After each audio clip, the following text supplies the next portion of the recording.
Hello, this is Jeremy Wagner of Daily FX Education, and I'm here to talk to you about how I use the Bollinger Bands in my trading.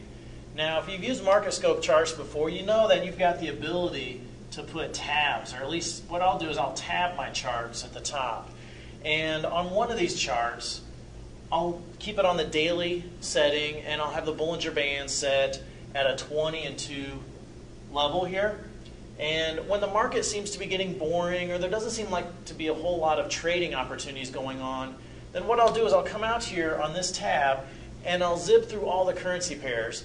And there's two specific types of conditions or shapes of the Bollinger Bands that I'm looking for. And for example, let's say that we've got a price trend here that's to the upside. And if I were to throw Bollinger Bands on this, the Bollinger Bands will probably start off and widen out as the volatility increases, and then eventually they'll come together and begin to trade in horizontal fashion.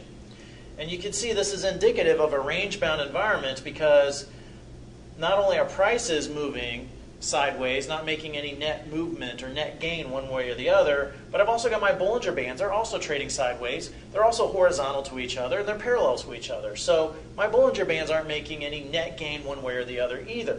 So this tells me that it's a range-bound type of environment, and if we even carry this out further, I'm going to look for the prices to make their way down to the bottom band.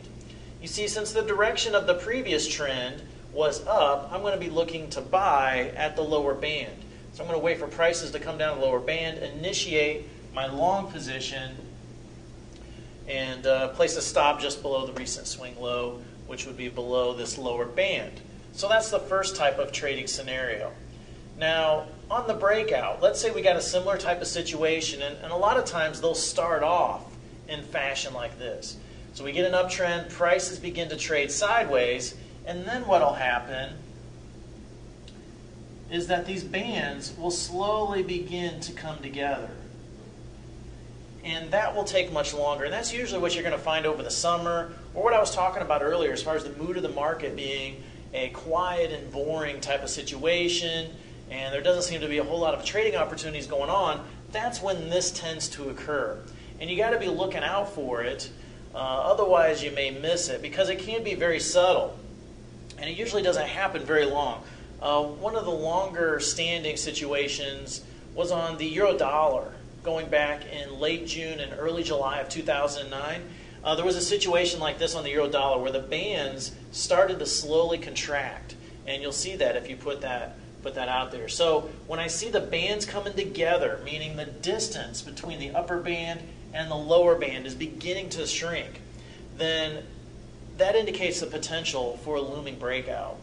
You see, just like if you were to take a spring and push your thumb down on the spring and let go, and then the spring will pop. That's the same type of situation with the Bollinger Bands, where the Bollinger Bands act like that spring. And so when they start to compress, that tells you volatility is dying down, and then usually breakouts is when we see an expansion of that volatility. So in this situation, what I'm going to do is I'm going to go out, I'm going to change my setting over to a 20-period simple moving average and 1 standard deviation. Essentially what that's going to do is that's going to put the Bollinger Band tighter in on the price.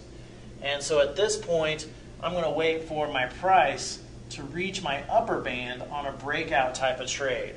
And a lot of times what I've seen happen here as well, and you got to watch out for it, is when these bands compress together, a lot of times you'll get a head fake in one direction only for it to break out in the other direction. So be wary, be mindful of prices coming down and doing a head fake and then bouncing up from there.